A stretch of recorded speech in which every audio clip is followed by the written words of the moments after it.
Hello, everyone, and thank you so much for coming out to the new data campus in Pathos Metaverse. My name is Ethan Bach, and I am the founder and board member of Denver Arts and Technology Advancement, and I'm also the founder and CEO of Alt Ethos, who's hosting us here today. You may not heard of data, even though we've been around since 2016, but up till now, we've been doing mostly K through 12 programming in the Denver metro area. And we're all about getting kids to be creators in creative technology and not just users of it, and telling their story.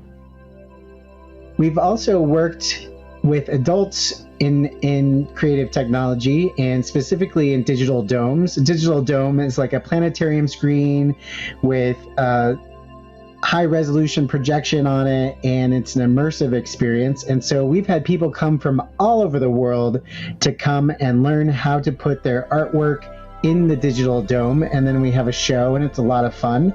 And you know, one thing that I don't have to tell you is that when it comes to what's just the changes that has happened in the last 2 years. You know, we were really staring down, looking at opening a data center that was a physical location. And since COVID hit and everything shut down and we've reevaluated a lot of things, is we really are going to expand this idea to the virtual world like we are here today. And what we find is that this sort of connection with people has a bigger reach. It has us not just being in one geolocated location, but it has us being able to impact people around the world.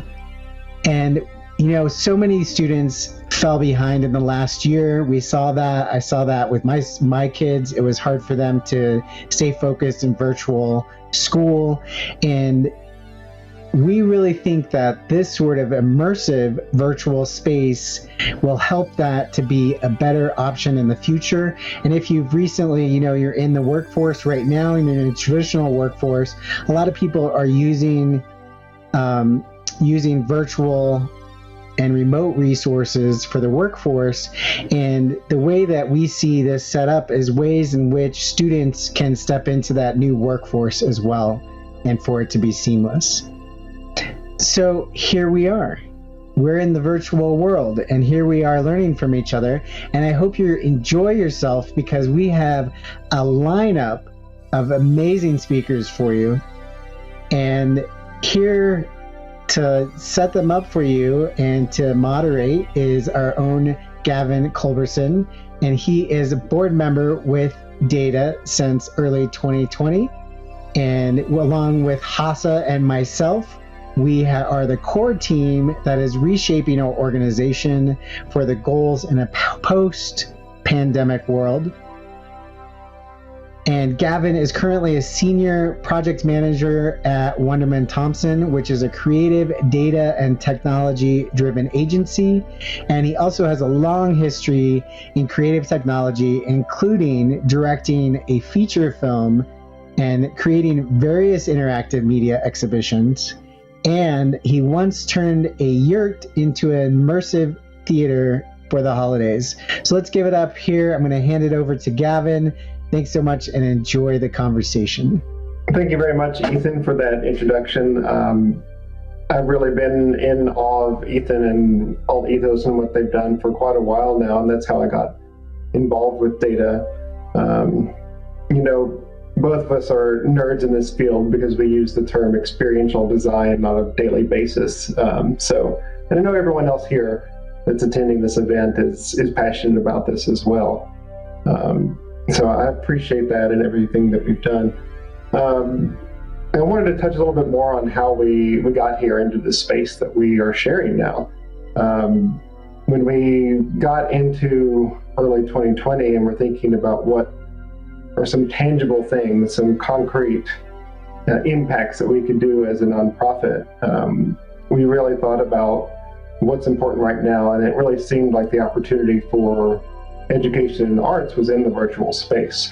And so we really set out into researching what you see here today, which is using tools and techniques like the spatialized audio, the fact that you can walk up to somebody and you hear them, you walk away, and you hear different people. So we searched everything from Second Life into other Unreal Engine type spaces to really land here where we are today with multiple campuses, spaces like this amphitheater. We really think this is just the beginning, and Alt Ethos has done a great job of building out the space that we have here, and we'll be working on the further development of it as a campus and a place where people can collaborate in the years to come. And so we welcome you here. This is our first event. It's a beta of what we can do in this type of space. So in that way, it's sort of meta because we are both talking about how to use these spaces and using it for the first time.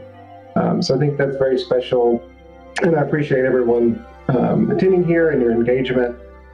So as we move into the presentation, I welcome you to use the different tools, and such as clapping or raising your hand as we get through questions and answers. So without further ado, I will move on into the introduction for our panelists. Because we're all here today because we believe technology should empower people and improve lives. And the people we've gathered here for this panel discussion are just an incredible group who are leaders in this field.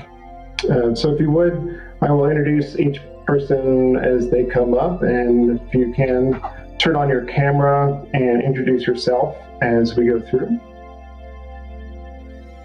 So I will step off the stage.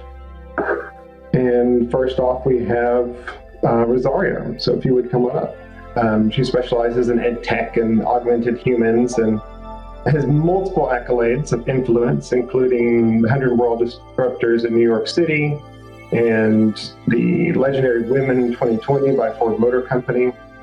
So comes very highly recommended and is an expert in this field. Rosario, do you want to say a couple words of introducing yourself? Thank you. Yes, no, thank you for everything. I really think this is the future and the present already, but we need to help all the people who is not yet here to help us build amazing environments, help us build functionalities, and that's basically where I allocate my time between being a mentor, an entrepreneur, and a community builder. Thank you. Thanks. And next up, we have Christopher Lafayette, if you would come on up to the stage as well. He is an emergent technologist and is founder of the Black Technology Mentorship Program, which is really working for a more equitable future in technology, which is another thing we have been focused on as a mission for data for quite some time. And then also he's basically the Silicon Valley national and international speaker on this topic. And he is probably one of the top podcasts for all things XR, which you should definitely check out and follow after this. Let's see, Chris, are you able to turn on your camera for this one? And introduce yourself a little bit? I think you might be muted, unfortunately. Sorry about that. Can you hear me? I can hear you now. Hi, everyone. It's terrific to be here. Certainly to share stage with a panel of experts and those who I legitimately call friends that I've known for some time. I'm very excited about this discussion. And it's a necessary discussion because what I believe, and we'll share, but I firmly believe and know and understand that if we're going to build the metaverse, you cannot have a metaverse without meta people, and education is the vertical path towards this. So I'm very excited to share, but more importantly, I'm excited to listen. Great. Well, thank you. And then third, we have with us also Karen Alexander coming from Pittsburgh. And if you would come on up to the stage as well. She is the director of XR Connect Ed and is a consulting that's specialized in educational presentations about how XR could be used in various sectors. And she also has a PhD and has a background in higher education. So she is one of the people who's going to present with us today. Are you able to turn your camera on and give us a little intro yourself? And now my microphone is on too. Yes. Hi. Yeah, I'm really thrilled to be here today for a number of reasons. I do love this topic. I think it's really important that we talk about the future of digital technologies in education.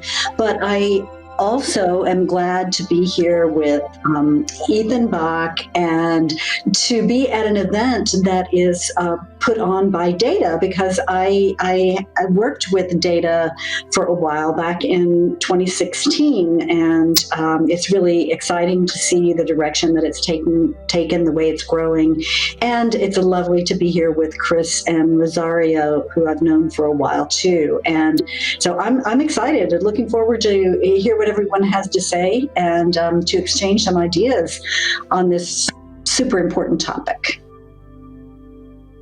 All right. Well, thanks, Karen. And then fourth, we also have Hassa, who is joining us as a panelist. She is a fellow Data board member, but she is also the co-host and creator of Twinfold Media, which curates and licenses educational content to companies, NGOs, and institutions of higher ed. She's also just basically an all-around global ed tech professional, and had also founded an educational nonprofit that had empowered underserved youth. Over 20,000 people in the U.S., Cameroon, the Gambia, Namibia, and South Africa. So very impressive outreach and passion that I think we can all appreciate. Hassa, if you can turn on your camera too and just say a few words. Can you all see me and hear me? I can hear you. Okay, I have my camera on.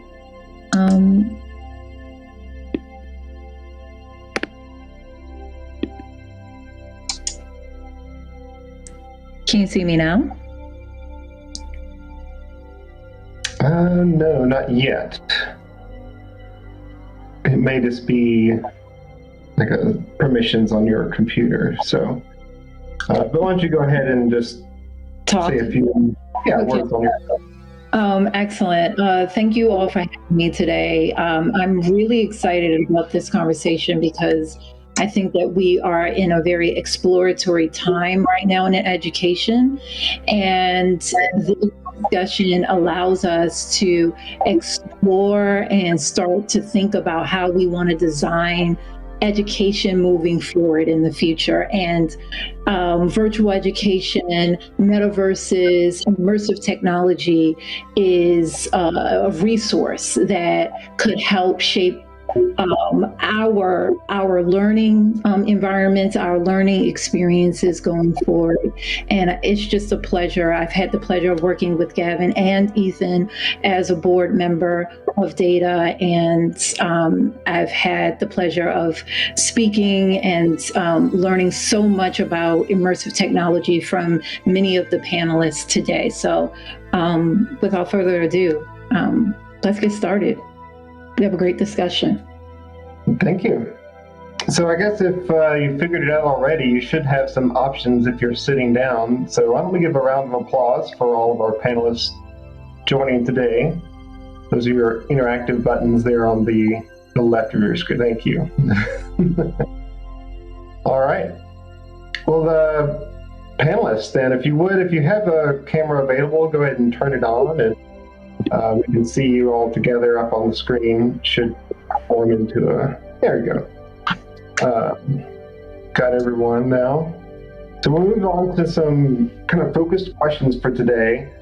This will be focused on the input from our panelists, and then once we go through that, we'll open it up to Q&A for the audience, and hopefully come up to some bright and brilliant conversations. So I'll start off with a good general question. So why is virtual education so important right now to this audience, the people that are here today? Yeah, well, I can start if no one else wants to. So obviously we're in a period of great change. There's been a lot of disruption, and that creates opportunity. The pandemic is one of the big drivers of the change. And Christopher, you and I spoke recently, and the plague was mentioned, but I recently listened to a 24 lecture series on the Black Death, the plague back in the 14th century, which killed half the population in Europe. And the series talked a lot about the social change and the changes that resulted from that. It had a huge societal impact.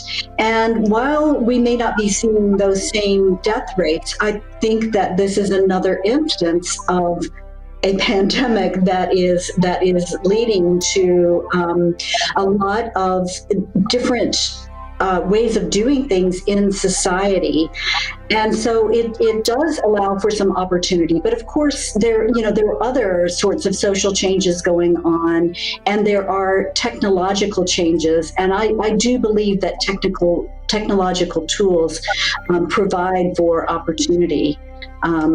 So I will leave it at that. Well, I love that, Karen. Haza, please go ahead. No, I just wanted to kind of piggyback on what Karen was saying. I think during this pandemic, we have definitely been able to see that through remote learning, there are two things that are essential in education, right? There's the student-teacher interaction and engagement, and the peer student-to-student engagement. And the pandemic has really shone a light on that. And I think that virtual learning and virtual education is a way for us to kind of address those gaps that we see with just remote learning via Zoom or via some type of video conferencing.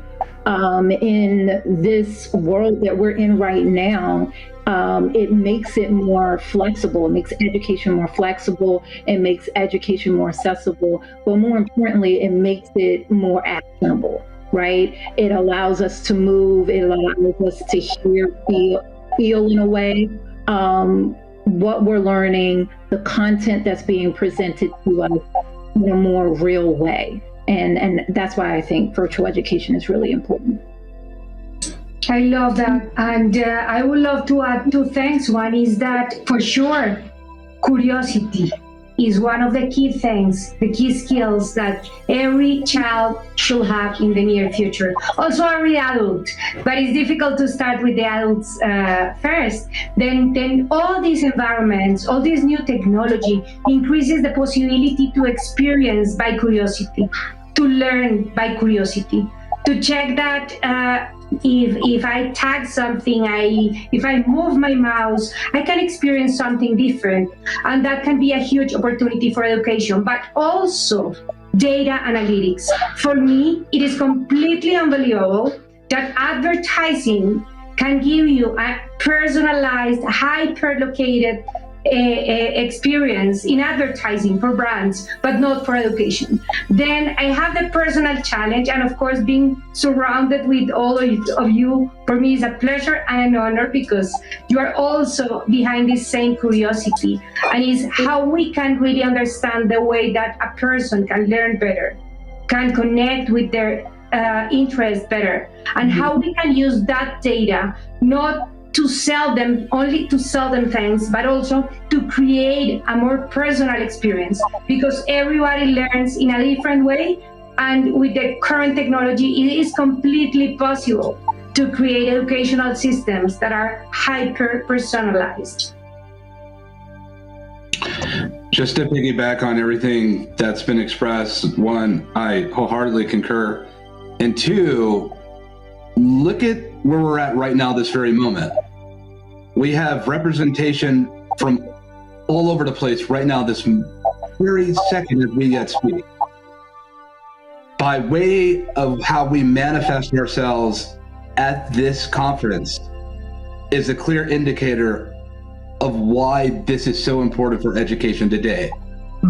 When I take a look and look at the 40,000 foot view, what's terrific about this opportunity is that I'm no longer, and our children, our K through 12 and adults, are no longer subjected to location bias. Mhm. That means I can get an education from any professor and teacher around the world. I can meet with other students and peers, not just in my native home city, but that I can connect with people from Pittsburgh or Atlanta or South America or elsewhere in North America, from the East Coast to the West Coast, from the Rust Belt to the Bible Belt, to the Western region, the corridor. I collaborate and build and get a wider and much more broader sense of education. So now that we find ourselves, and look, we've become more virtual in the past year and a half than we have the last 10. And these tools and technology that we're utilizing today, and look, we were all forced into a use case experiment and everyone had to participate this last 18 months.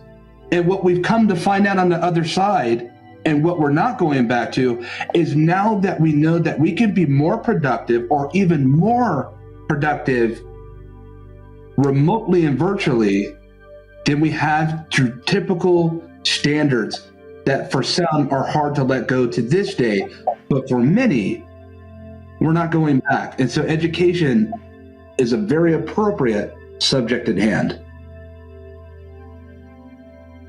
Absolutely.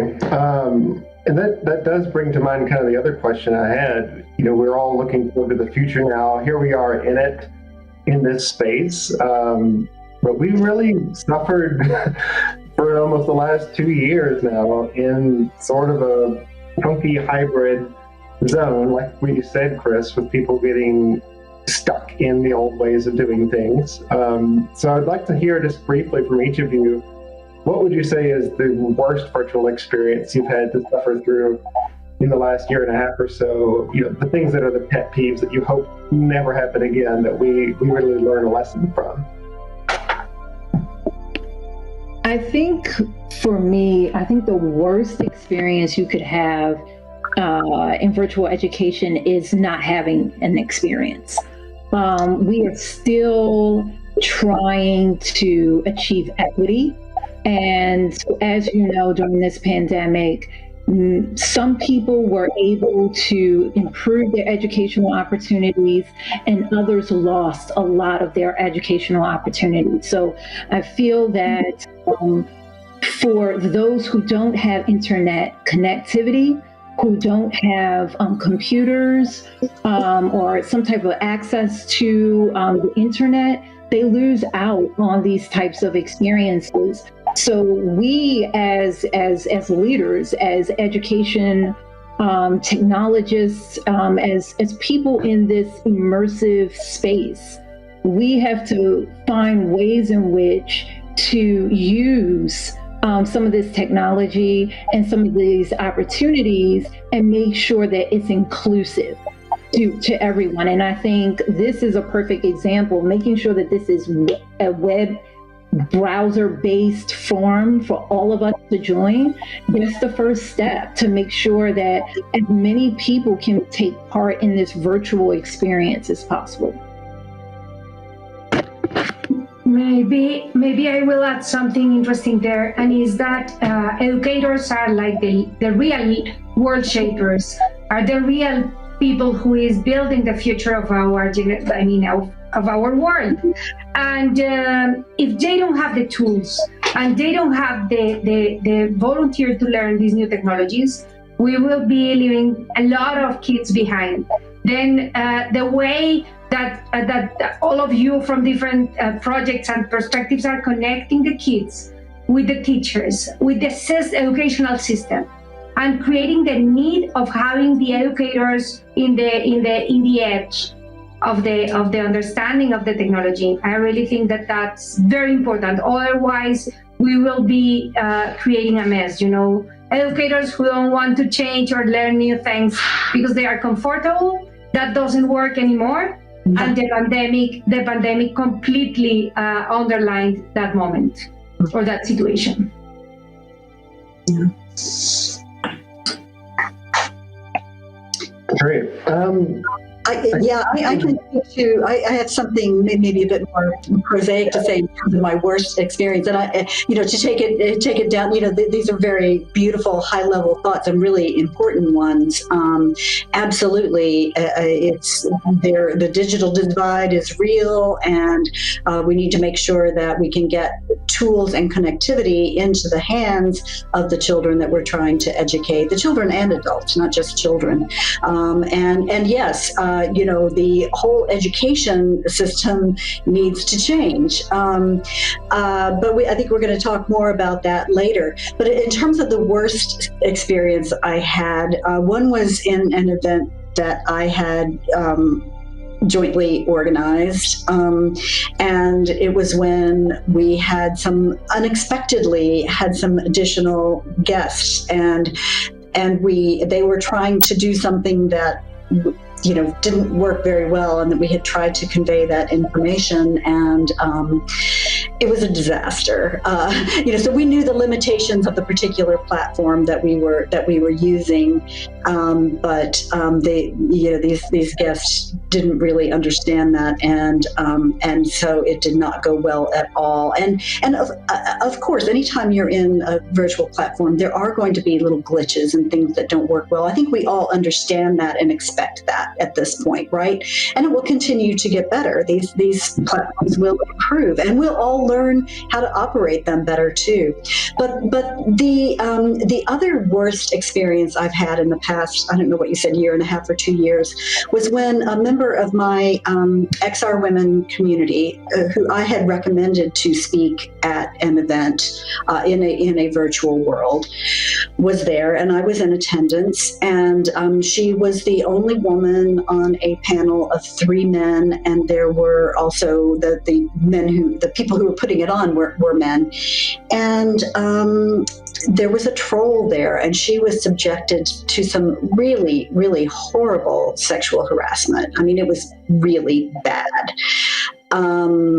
It was shocking, really, and unfortunately, this person got kicked out. They came back. They repeated what they had said using her name, and it was horrific. And so that sort of thing still does happen. I think that I'm fortunate most of the time when I'm in virtual worlds, it's at curated events and for things like discussing education or in educational context. But yeah, that was really, really kind of hard to see, and it was a reminder that that sort of thing still does go on. Yeah, there is the phenomenon of meanness in the internet in general, that people don't curb their behavior as much as they would in person, and some of that does pervade into the virtual space, unfortunately. So I guess on that note, where are we getting protections for this? Like, where does an educator get sense of best practices? There's been all sorts of wild stories that we've heard. I remember Ethan was telling me his kids were in a class, and he was just shocked at this weird timer function that they had, that they were basically trying to micromanage everything they did and get them offline and online, and it was just like very hectic. And I'm just wondering, where are people getting these ideas, or is it just the Wild West for a while? So maybe if you have any ideas of where you've seen people learn best practices, and where do you think we need to go to get to a better place that has protections against these kind of issues? Well, if I can, I think this is a very critical topic, because we need to go back a little. We need to go back to product delivery teams. We need to go and speak to the adage that maybe to consider that we need to hire the people that we want to buy and experience our product. When I think about the development of virtual worlds and virtual learning environments and spaces, what I've seen so much of are groups, predominantly male-centric developers, that have an idea to build platforms for us. And they build these platforms, and nobody where I come from helped create it, men and women alike, and people that look like me didn't help create it. But for some reason, they believe that I'll enjoy this experience based on their limited experience of cultural development. What am I getting at? We don't build virtual worlds and installations to bring people into. It's better off to develop community and build our environments around that. And what you'll come to find out is that you'll have multiple input instead of a monocultural development. It'll be a polycultural development. In other words, we have to get to the place where we're not looking at ecosystems as hardware and software and ideas, but ecosystems are people. When we build from human centricity, what we come to find out is we're going to have a much more enjoyable experience. There's going to be better accessibility. There's going to be better use cases for democratized access. And the education that's going to be distributed and developed is going to feel inclusive for all because it's identifiable, because it's built by people that come from where they come from. In other words, when we look at the market ecosystem level up, and we look at the importance of education, education is the one vertical of any vertical in XR that benefits the whole entire installation construct of intended practices for humanity use case. It cannot be built by a few. It must be built by all in order for us to be successful with its outcome.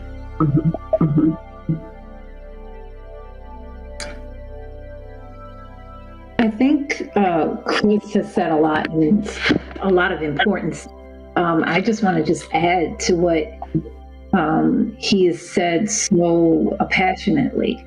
I think to build and make sure that we're building these types of communities that we want to see in this type of space, we need to also give ourselves a little bit of grace and remember that we are at the infancy of this type of technology in education. So like Chris said, we need to draw on many different sectors to learn about best practices. We know that this type of technology has been in the gaming world for a long time. So looking there and understanding what works and what doesn't work. Also looking at education sector and looking at what has worked traditionally in traditional education and seeing what can work in an XR type space. Also looking to the law and making sure that we have privacy and safety protocols and regulations in place as we tend to grow and reshape education with XR being integrated into that. So I think it's going to take, like Chris said, everyone to make sure that we're safe, to make sure that we're best practices that are global and inclusive for everyone. As I will also love to touch back the point of the educators, because in many cases this technology is fascinating enough. Then in many cases developers, the development teams prefer to be in the frontier of the technology, the super cool gadgets, but they are not thinking what is possible in the classroom, of what is possible in some regions. And I will talk as a Latin American native. And of course, one thing is what you can develop for the New York market and the New York schools, and also because almost, a smartphone is a regular thing. But when you are Latin American, you are trying to lead this industry, and you want to develop projects, you need to think in what is feasible, the usability of the communities, the real need of bandwidth, no matter if it is the fanciest thing or not. because that's the only way where we can showcase the possible success of these technologies and the impact before just being in a fashion thing, in a fashion way. Because the reality is, and I will give you an example, we were working with educators in the classroom in different geographies. And in Astoria, in Queens, in New York, we were developing a project with girls in a school. And we were working with paper because we were learning how to create stories considering the 360 environment, not only my perspective, but how I can start creating narratives to include all the others' points of views. But and that was working very well. And the professor, because of course they were using some technology already. But when I came, or when I went to a Latin American school or to some Latin American developers, they were like, no, I will not work in paper because that doesn't sound interesting. And the reality is that storytelling, usability, the human behind these technologies, the human who will be improved, or whose life will be improved by the use of this technology, must be our center. Not the technology or the fancy thing on this technology or the last headset, but how really understanding the perspective of every other point of view, it is what is required in this technology, how we can use that to create really a better way to educate, a better way to create communication, and a better way to create communities and to empower communities. Yeah, that's really powerful. It almost sounds like the opportunity is the challenge. Like what Chris was saying, like now I can reach everyone, I can talk to everyone in the world. But the challenge for that is, how do you include everyone? How do you make sure it's for everyone? And so I think, we spent a lot of time as Data looking at the technology and trying to get this space up and running and working with Alt Ethos, and they've done fantastic work. But the real challenge, I think, for everyone here is thinking about the human-centric nature of it, because we are here now. So how to make the most of it. I think we have some more questions I'd love to go over, but I think it'd be good at this point to open it up to the audience and just kind of really expand on this vision that we are starting to explore. A vision that includes everyone, a vision that makes more things possible. So I would open it up. So everyone in the audience, if you notice kind of where you can mute and unmute your microphone at the top center, there's a little hand icon. You can see that on my hand right now. If you have a question, let's just kind of open up the floor and raise your hand and I'll call on you. Any questions right there? Okay, yeah. Go ahead. Yes, I would like to know about what funding mechanisms or opportunities or grants, or how does the financial part of the equation deal with education and immersive worlds?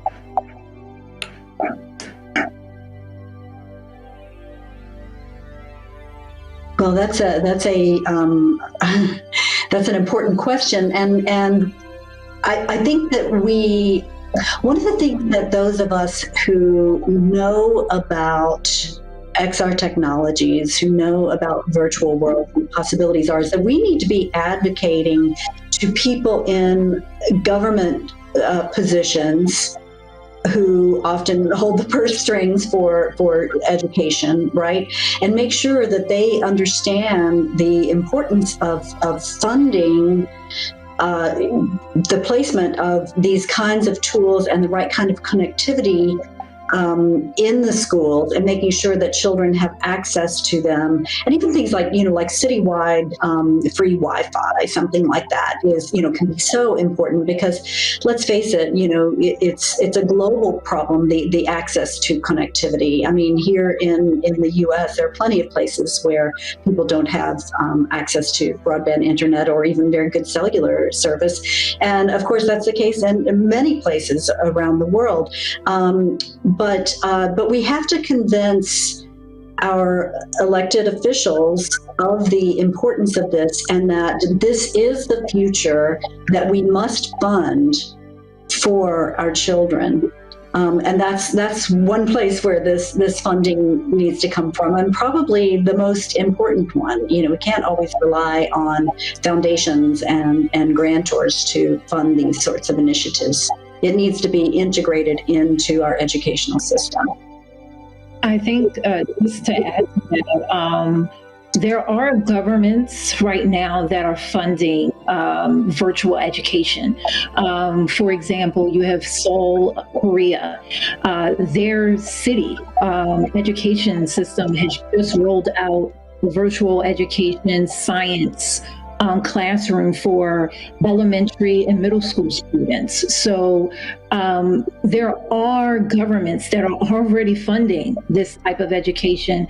And I think that over time, we'll start to see more and more government funding going towards immersive technology in education so that we can create this virtual education atmosphere. In addition to that, we do have a few venture capital firms that have now found a lot of interest in the ed tech and XR space, particularly in education. So there is funding out there, and I expect it to grow in the years to come. Well, I will add that, of course, education is, it was always important, but it will play a very critical role in the near future because the technologies and the industries and the environment is changing quicker and quicker every day. Then the regular process that we use since the Middle Age to educate people will not work anymore.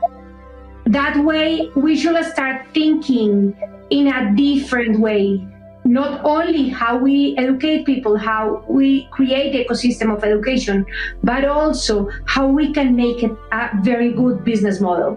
Why? Because, of course, if not, every industry will die. There is no other question. If education was important in the past, it will be critical in the near future. It is already critical. We already have a huge gap in many different industries because of the lack of people with the correct training or education. Then I really think that many industries will, I know this group will be involved in it because I heard each one of you since we already know each other since more than 4 or 5 years, and I know we are all thinking on how to make this and make education a good business for everybody. Then I really think that the regular way of financing today is grants and is the educational systems but we can't, or the industries can't keep education depending on politicians everywhere in the world. That's what I think. And I would piggyback on that. I would just admit that I'm wholeheartedly in agreement with everything that's been expressed. And I'm not surprised to hear those remarks from the panelists that I share stage with. Permit me to add a little bit of pepper to this, because that was a great question that was asked of us. When it comes to the metaverse, we need to understand that you can't buy the metaverse. You have to grow it. And when we talk about education and traditional business models for funding, whether that's through seed and Series A, even all the way to acquisition, I believe that we have to take a different look in our approach at how we actually fund education and virtual education today. Why do I say this? When we look at the world today of investment capital for products and platforms and applications, we already have such a major crisis happening with who's allotted the type of deal flow and dollars of investment of these terrific ideas. Even on the governmental level for public dollar distribution.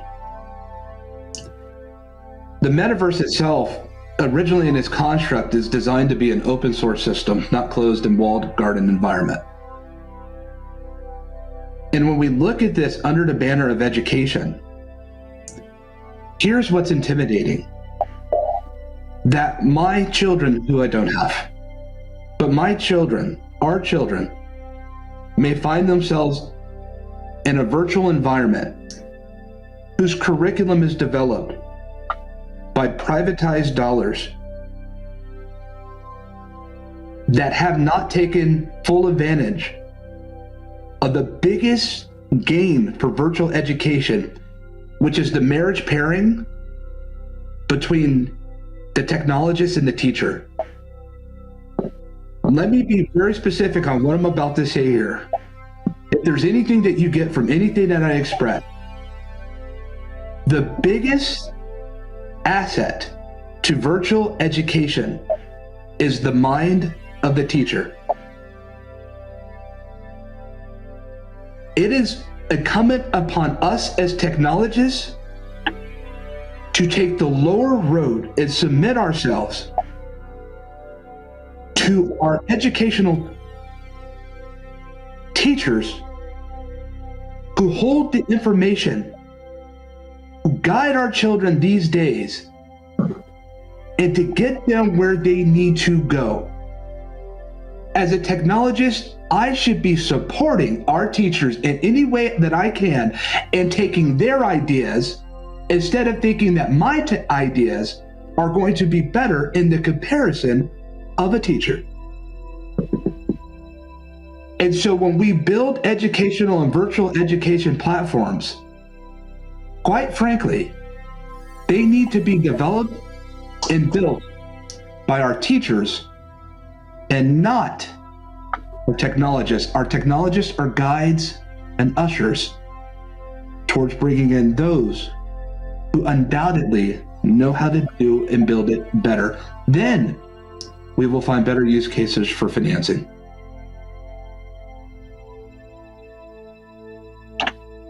Go ahead.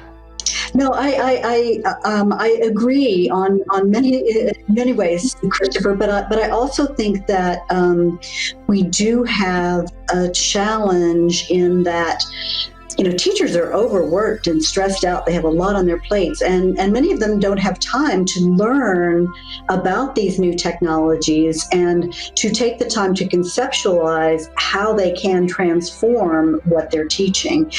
I think teachers are undervalued in our society, and that we need to provide them with more support and resources. And yes, we need to take advantage of their expertise, but we also need to empower them and expose them to technological tools so that they can learn how to apply their expertise via these tools.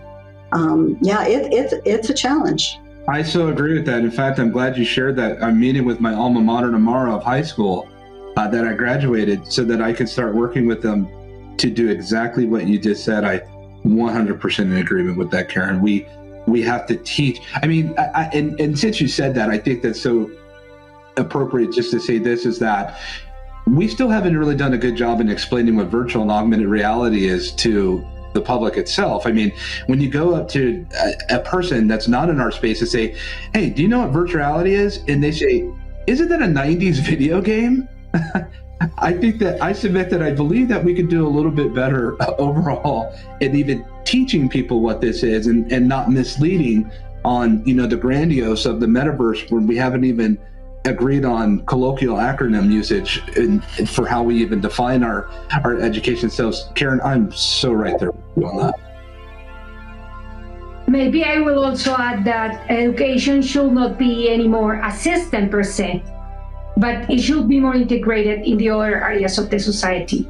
And I will give an example of something that for me was life changing. When I moved to New York and I saw the environment of interaction between private companies, universities, startups, and how I, or myself as an entrepreneur, I was able to attend the meetings, use the university facilities, went to the art labs in New York and so forth. But when you see countries like Colombia, my native country, and you see that all of those ecosystems, they are not even connected between them.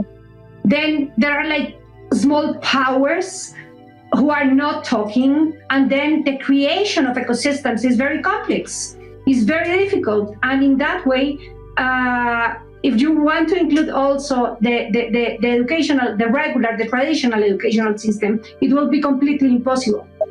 Then basically what we need to start doing is creating bridges between the regions, because also what you already learned in one region of the world, you can like share and see what can be replicated. I always try to be like a creator of connections between geographies, but also between sectors, because XR Americas will never be what we are if not being in the middle of the ecosystem of the universities. I mean, and being able to use the facilities and the equipment and the things in the universities. Then that conversation between systems, and of course, if we want to include the schools, K-12 and so, that implies a huge challenge. But for sure, connecting the places, connecting the people, connecting the different perspectives is a starting point. And for sure, what you all are doing, but Chris, what you are building always, connecting people from different environments, is really, really adding value.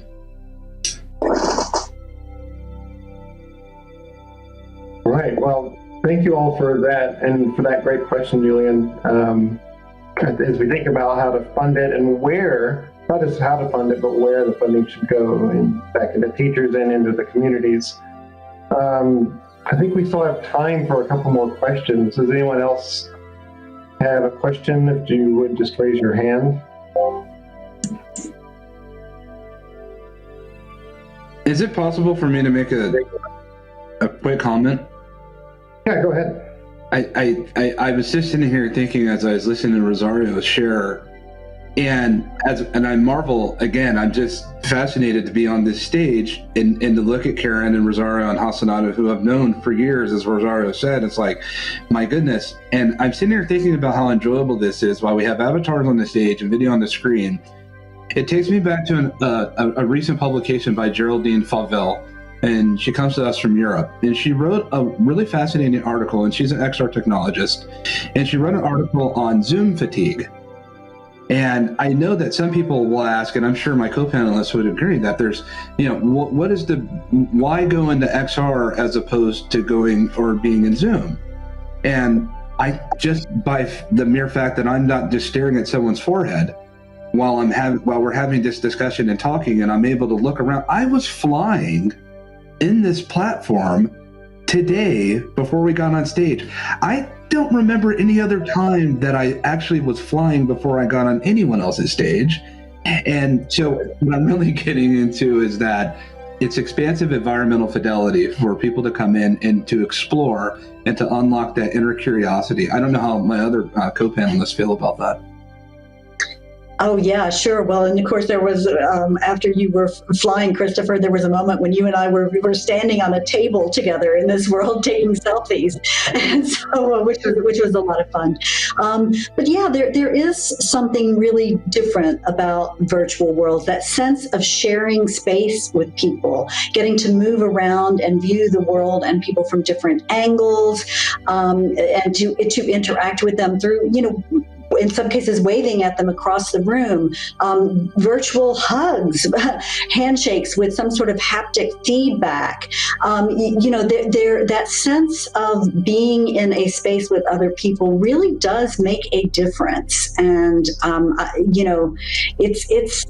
that's an important part of what we're doing here and of being in these spaces.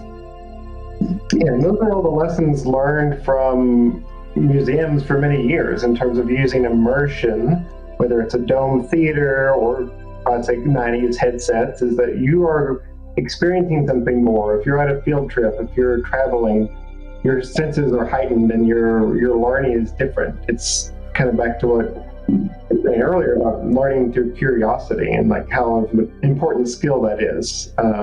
It is a different space.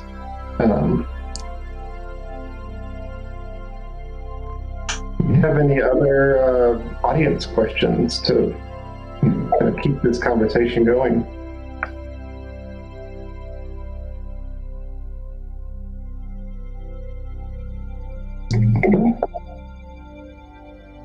And maybe I will add the invitation to each one of you to invite other people from your professional environment who will never try these platforms before to start trying. Let's coordinate a coffee, virtual coffee, a tea, a discussion. Start using these technologies in within your organizations, because that's the only way we will understand better how to take advantage of this to do even more, to have more impact on the real needs of people. And I also think that, to piggyback on what Rosario said, is that the more people are involved and are participating in virtual education and virtual worlds and metaverses, the better the content is. And I think that we'll start to see content that is relevant, content that is culturally representative, content that's geographically representative of ourselves the more we talk. I know that XR and virtual education has been big for a long time in the health space and medicine. So, and the more and more it's been used, the better it's gotten. And I think that it's just so much room to grow here. And this is our time to really embrace it and shape it the way we want it to be. All right. Julianne was just reminding us we're kind of getting close to time. I want to thank everyone again for presenting and being part of this great panel discussion. I'd like to invite Ethan back up to kind of close us out for the day. So thanks again, everyone.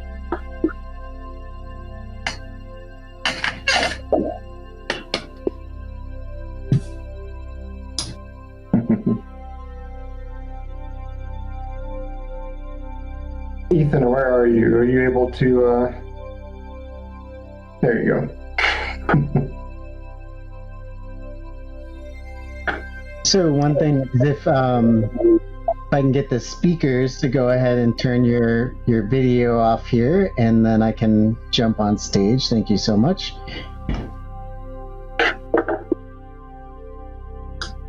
Thank you. Thanks again to our wonderful speakers. Go ahead and give them a round of applause. Great. Thank you so much again for everyone coming. So I just wanted to share a couple more things before we jump off here.